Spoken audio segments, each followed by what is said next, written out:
وعليكم السلام. الحمد لله رب العالمين والعاقبة للمتقين والصلاة والسلام على سيدنا محمد وآله وأصحابه أجمعين أما بعد. أعوذ بالله من الشيطان الرجيم. بسم الله الرحمن الرحيم. وتعاونوا على البر والتقوى ولا تعاونوا على الإثم والعدوان. وقال الله تعالى أيضا أياما معدودات فمن كان منكم مريضا أو على سفر فعدة من أيام أخر وعلى الذين يطيقونه فدية طعام مسكين وأن تتوضأ خيرا فهو خير له وأن تصوموا خير لكم إن كنتم تعلمون. صدق الله العظيم. الحمد لله. கண்ணியத்திற்குரிய அல்லாஹ் நல்லடியார்களே, அல்லாஹ்வுடைய மாபெரும் கிருபையினால் புனித மிகுந்த ரமலான் மாதத்தை அடைந்து 5வது நாள் தராவீஹ் தொழுகை தொழுது 4 நோன்புகளை நோற்று நம்மால் என்ற சகாத்தையும் சதகாக்களையும் தர்மமாக தந்து பல்வேறு உண்மையான காரியங்களை நாம் செய்திருக்கிறோம்.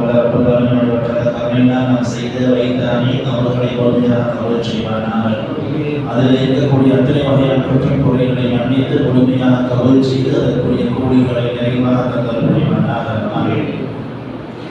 இதற்குரிய நல்லடியார்களே, நேற்று ஆரம்பிக்கப்பட்ட சூரத்து நிசா 176 ஆயத்துகளில் 147 ஆயத்து நேற்று ஓதப்பட்டு மீதி இருக்கிற 29 ஆயத்தும் 5வது சூறாவான மாயிதா சூரா அதிலே 120 ஆயத்துகள் இருக்கிறது. அது இன்றோடு முடிந்திருக்கிறது.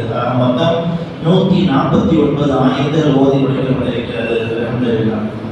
கணிதற்குரிய நல்லடியார்களே, இன்றைக்கு ஓதப்பட்ட ஆயத்துகளில் நிறைய செய்திகளை எல்லாம் டாக்டர் நமக்கு சொல்லித் தருகிறான்.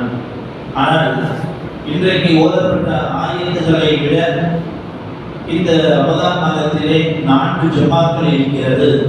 அந்த 4 ஜும்மாக்களிலும் தராவீஹ் தொழுகைக்கு பிறகு நடத்தப்படக்கூடிய பயானுக்கு பதிலாக மசாயில் சம்பந்தமான இஸ்லாத்துடைய சட்டத்திட்டம் சம்பந்தமான செய்திகளாக அந்த பயானுடைய நேரத்திற்குள்ளாகவே, அதாவது 10 to 15 நிமிடத்துக்குள்ளாகவே பேச வேண்டும் என்று மீண்டும் மஜ்லிஸுல் சார்பாக இந்த வாரத்திலிருந்து ஒவ்வொரு வெள்ளிக்கிழமை தராவீஹ் இன்ஷா இந்த வாரம் நோன்புடைய சட்டத்திட்டங்களையும் இன்ஷா அடுத்த ஜும்மாவுடைய தராவுக்கு பிறகு ஜகாத்துடைய சட்டத்திட்டங்களையும் அதற்கு அடுத்ததாக ஈத்திகாவுடைய சட்டத்திட்டங்களையும் கடைசி வாரமாக சதகத்துடைய சட்டத்திட்டங்களையும் நம்முடைய மக்களுக்கு மத்தியிலே நாம் பரிமாறிக்கொள்ளலாம் என்ற அடிப்படையிலே இப்பொழுது நோன்புடைய சட்டங்கள் எவ்வளவோ இருக்கிறது. ரொம்ப பேசிக்கான மிக முக்கியமான சில செய்திகளை மட்டுமே இன்ஷா இப்போது பார்க்க இருக்கிறோம். கணிதற்குரிய நல்லடியார்களே, அல்லாஹ் தஆலா ஹிஜ்ரி 2ல நோன்பு கடமையாக ஆக்கினான். ஹிஜ்ரி 2ல நோன்பு கடமையாக ஆக்கப்பட்டது. நோன்பு கடமை என்று சொல்லப்படுவது அல்லாஹ் சொல்வது யாரிடத்தில் நாம குத்திப அலைக்கும் வஸியாம், ஈமான் கொண்ட விசுவாசிகளே, உங்களுக்கு முன்புள்ள மக்கள் மீது எப்படி நோன்பு கடமையாக்கப்பட்டதோ அதே போல தான் உங்கள் மீது நோன்பு கடமையாக்கப்பட்டிருக்கிறது. லஅல்லக்கும் தத்தகூன், இந்த நோன்பின் வழியாக நீங்கள் முத்தகீன்களாக ஆகலாம், இறையச்சவாதிகளாக ஆகலாம் என்று அல்லாஹ் சொல்கிறார். அவர் நோன்பை எப்படி வைக்க வேண்டுமோ அப்படி வைத்தால்தான் நாம் உண்மையான தக்குவாதாரிகளாக அல்லாஹ்வை பயப்படக்கூடிய மக்களாக மாறுவோம். அந்த நோன்பில் ஏதேனும் குறைகளை நாம் வைத்து விடும் பொழுது அந்த நோன்பும் குறையாக இருந்து அதிலே கிடைக்கின்ற அந்த பலாபலன்கள் நமக்கு முழுமையாக கிடைக்காமல் நாம் பழைய பொருளை கதவை புரடிக்கிற முறையில ஆறுதல் செய்த அதே பாவங்களையே தொன்று செய்யக்கூடிய நிலைகளை மாறி போய்விடுகிறோம். ரமலான் வருது போவதுங்கிறது தான் இருக்கு தவிர அதன் வழியாக நமக்கு மாற்றம் ரொம்ப குறைவாகவே கிடைக்கிறது. அதனால் நாம் வைக்கிற நோன்புகளை சரியான முறையில் வைக்க வேண்டும் என்ற அடிப்படையில ஒரு சில செய்திகளை சட்டங்களாக கணிதற்குரிய நல்லடியார்களே, இந்த நோன்பு யார் மீது நாம் கடமை என்பதை நாம் தெரிந்து கொள்ள வேண்டும். முதலில் முஸ்லிமாக இருக்க வேண்டும். காஃபிர்களுக்கு நோன்பு கடமை இல்லை. 2வது ஆகிலாக இருக்க வேண்டும், அறிவாளியாக இருக்க வேண்டும். அறிவாளினா எல்லாமே கரைச்சு குடிச்சது என்பது அல்ல, நோன்புனா என்னன்னு தெரியணும். ஏதோ நோன்பு வைக்கிறோம் இருக்க சொல்றாங்க அப்படி இல்லை. நோன்புனா என்ன, எதையெல்லாம் சாப்பிடக்கூடாது, உண்ணக்கூடாது, பருகக்கூடாது, மனைவியுடன் சேரக்கூடாது, இது ரொம்ப பேசிக்கான விஷயம். அட்லீஸ்ட் இதையாவது தெரிஞ்சிருக்கணும் நோன்பு வைக்கக்கூடியவர். அந்த அளவுக்கு கொஞ்சமாவது அறிவு இருக்கணும். ஒண்ணுமே தெரியாம மற்றொரு வைத்தியமோ சில பிள்ளைகள் மீது நோன்பு கடமை இல்லை. 2வது அறிவாளியாக இருக்கணும். 3வது வயதுக்கு வந்தவராக இருக்கணும். சின்ன பிள்ளைகள் மீது நோன்பு கடமை இல்லை. வயசுக்கு வந்தவங்க நாலாவது முக்கியமாக இருக்க வேண்டும், ஊரிலே இருக்கணும். பயணிக்கு நோன்பு கடமை இல்லை, பயணம் செய்யக்கூடியவருக்கு நோன்பு கடமை இல்லை, சொந்த ஊரில் இருக்கக்கூடியவர் அவருக்கு நோன்பு கடமை. இந்த 4 நிலையில் எவர் இருக்காரோ அவர் மீது நோன்பு கடமையாக ஆக்கப்படுகிறது. சரி, யாருக்கெல்லாம் நோன்பு கடமை இல்லை என்பதை நாம் பார்க்கும் பொழுது கணிதத்துறை அல்லாமையார்களே, முதலாவது மனிதர் நோயாளி, நோயாளினா யாரு பண்ணி பார்ப்போம். இரண்டாவது முசாஃபிர், பயணம் செய்யக்கூடியவர், அவருக்கு நோன்பு கடமை இல்லை. மூணாவது ஹாமிலா, அதாவது கர்ப்பஸ்திரிகள், நோன்பு வச்சா தனக்கும் பாதிப்பு பிள்ளைக்கும் பாதிப்பு. நல்ல மருத்துவர், இன்னைக்கு மருத்துவர் சொன்னாலே ட்ரீட்மெண்ட் எடுத்து டாக்டர் போனாலே நோன்பு வைக்காதீங்கன்னு சொல்றாங்க. ஏன்னா நீங்க சாப்பிடாம இருப்பீங்க, தண்ணி குடிக்காம இருப்பீங்க, அப்படி இருந்தா உங்களுக்கு நீர் சக்தி ரொம்ப குறைஞ்சிரும், அதனால நீங்க இப்படி இருக்காதீங்கன்னு சொல்லிட்டு பொதுவா சொல்லக்கூடிய டாக்டருடைய வார்த்தை கேட்கக்கூடாது. நல்ல அபிப்பிராயம் உள்ள நல்ல நடுநிலையான மருத்துவர்கிட்ட போய் கேட்டு அவர்கள் சொன்னா நீ நோன்பு வைக்காதீங்கன்னு விடலாம். ஆனா அதை விட சிறந்தது நோன்பு வைப்பது ரொம்ப முக்கியமானதாக இருக்கிறது. இருந்தாலும் இஸ்லாம் அந்த கர்ப்பஸ்திரிகளுக்கு நோன்பு வைக்க வேண்டாம் என்பதாக சொல்கிறது. நாலாவது மருதியா, பால் ஊட்டக்கூடிய தாய்மார்கள், அமுதூட்டக்கூடிய தாய்மார்கள் தற்காலிகமாக நோன்பு விடுவதற்கு அவர்களுக்கு அனுமதி உண்டு. அடுத்தது சிவியான், சிறுவர்கள், அவர்கள் மீது நோன்பு கடமை இல்லை. கடைசியாக மஜ்னூன், பைத்தியக்காரர்கள், பைத்தியம் பிடிச்சவங்களுக்கு அரடோஸ் இருக்கிற அறிவு குறைவா இருக்கிற அவர்களுக்கு நோன்பு தான் தெரியாது, நோன்பு வச்சா என்ன செய்யணும் என்ன செய்யக்கூடாது தெரியாது என்பதால் அவர்களுடைய சட்டங்களை கடமை நிறைவேற்றுகிறார்களே. கணிதத்துறை அல்லாமையார்களே, இந்த அடிப்படையில் இவர்களுக்கெல்லாம் தற்காலிகமாக நோன்பு விடுவதற்கு அனுமதி இருக்கிறது, கடமை இல்லை. ஆனாலும் சில இடையூறுகள் எல்லாம் நீங்கி நல்ல நிலைக்கு மாறிவிட்டால் நோயாளிகள், அதே போல கர்ப்பஸ்தி பெண்கள் குழந்தை பிறந்த பிறகு, அதுக்கு பிறகு பாலூட்டக்கூடிய தாய்மார்கள் அதெல்லாம் காலம் முடிஞ்ச பிறகு இவர்கள் அது சிறுவர்கள் பாலிதாயிட்டால் இப்படி இவர்களுடைய தடங்கள் நீங்கினா அதுக்கு பிறகு விடுபட்ட நோய்களை நாம் கலா செய்வது ரொம்ப முக்கியமானதாக இருக்கிறது. சரி, முதலாவது நோயாளினா யாரு? நோயாளினா யாருன்னு கேட்டீங்கன்னா, சின்ன சின்ன தலைவலி வரதான் நோயாளி கிடையாது. அல்லது வயிற்று வலி நோம்பு விடலாமா? அதெல்லாம் லைட்டா தலைவலிக்கிற மாதிரி இருக்கு, நோம்பு விடலாமா? அதெல்லாம் இல்லை. அப்படிங்கிறவர்களே, இன்னைக்கு சுகர் பிபி உள்ளவங்க நோம்பு வைக்கலாங்கிற அளவுக்கு மருந்து மாத்திரைகள் உண்டு. சில நேரத்தில் சாப்பிட்டு டேப்லெட் போடலாம், நோம்பு திறந்தோட டேப்லெட் போடலாம். அது ரொம்ப கம்மியான சுகர் பேஷண்டாக நடுநிலையா இருக்கிற சுகர் பேஷண்ட்கள் பிரச்சனை நோம்பு வைக்கணும். சப்போஸ் ரொம்ப புத்தி போயிடுச்சு, இன்சுலின் போட்டு இருக்கிறார், அவரால் யூசி பண்ணாம இருக்க முடியாது, டேப்லெட் எடுக்காம இருக்க முடியாது, உயிருக்கு ஆபத்து வந்துடும். சுகர் அதிகமா போனா கோமாக்கு போயிடுவாரு அல்லது உறுப்புகள் விழுந்துரும் அப்படிங்கிற ஒரு பயம் இருக்கிற ஒரு நோயாளியான சுகர் பேஷண்டாக இருந்தால் அவர்கள் நோன்பு விடுவதற்கு அனுமதி இருக்கிறது.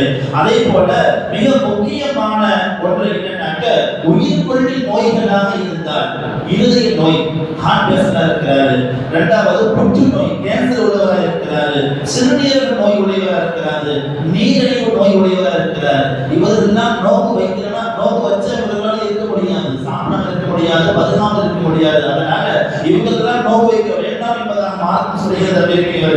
ஆனாலும் இதெல்லாம் நீங்கி விட்டால், இந்த நோய் எல்லாம் நீங்கி விட்டால் எத்தனை நோன்பு விட்டாங்களோ அதை கலா செய்வது கடமையாக இருக்கிறது. பண்ணி நிறைந்த அல்லாஹ்வின் நல்லடியார்களே, சரி, சப்போஸ் இந்த நோய் நீங்காமே போயிட்டு இருக்கு, ரொம்ப நாள் நீடிச்சிட்டு இருக்குது, இது குணமாகாது அப்படின்னு நம்பிக்கையே இல்லாம இருக்கிற அந்த நோயாளிகள் என்ன செய்யலன்னா, ஷாஃபி ஹனஃபிக்கு மாறுகிறது. ஷாஃபி மதத்தை சேர்ந்தவராக இருந்தால் பெரிய நோயாளி இருக்கிறார், நீங்களே மாட்டேங்குது, ஷிபாவே கிடைக்க மாட்டேங்குது, அவர் என்ன செய்யணும் கேட்டா 800 கிராம் அரிசி கொடுக்கணும். 800 கிராம், ஒரு கிலோவுக்கு 200 கிராம் கம்மியான 800 கிராம் எத்தனை நோம்பு இவர் விதிக்கிறாரோ அத்தனை நோம்புக்கு பகரமாக ஒரு ஏழைக்கு ஜகாத் யாருக்கெல்லாம் கடமை 8 பேர் லிஸ்ட் கொடுக்கிறது. அந்த 8 வகையான மக்களுக்கு ஷாஃபி மதத்தை சேர்ந்தவர்கள் 800 கிராம் அரிசி கொடுக்க நம்பியிருக்கிறீர்களே. அந்த அரிசியை ரமதானுடைய ஆரம்பத்திலே கொடுக்கலாம், கடைசியிலே கொடுக்கலாம். அதே போல அந்த 800 கிராம் மொத்தமா ஒரு மாசத்துக்கு கணக்கு போட்டா எத்தனை கிலோ வருதா? 30 கிலோ வருது. அப்ப 25 கிலோ வருதுன்னா ஒரு சிப்பம் எடுத்து கொடுத்துடலாமா? தாராளமா கொடுக்கலாம். அல்லது சிறுடைய ஒரு கிலோ கொடுக்கலாம், தாராளமா கொடுக்கலாம். ஆக எப்படியாவது அந்த நோயாளி ஷிபா கிடைக்காதுங்கிற நிலையில இருக்கிறவர் 800 கிராம் அவசியம் அரிசி கொடுக்கணும். ஹனஃபி மذஹபா இருந்தா 1 கிலோ 600 கிராம் 1.5 கிலோவுக்கு 100 கிராம் எக்ஸ்ட்ரா அவர்கள் செய்த ஒவ்வொரு நாளும் நாம் விட்டு அந்த நோம்புக்கு பகரமாக கஃபாரா கொடுக்கணும். இப்படி கொடுத்துட்டா அவர் நோம்பை விட்டு அந்த குற்றவாளியாக ஆக மாட்டார். இப்படி கொடுக்கலன்னு சொன்னா அவர் நோம்பை விட்டு குற்றவாளியாக மாறிடுவார். இந்த நோயாளி விஷயத்துல பார்த்துட்டோம். அடுத்து முசாஃபிர் பயணின்னா இங்கே இருந்து ரெடியூஸ்க்கு போறதும் சபர் தான். ஆனா அந்த பயணம் இல்லை.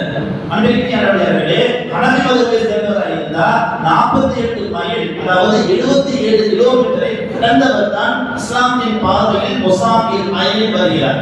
ஷாஃபி மذஹபை சேர்ந்தவராக இருந்தா 82 மைல் அதாவது 130 கிலோமீட்டரை கடந்தால் தான் அவர் முசாஃபிர் சட்டத்திலே வருகிறார்.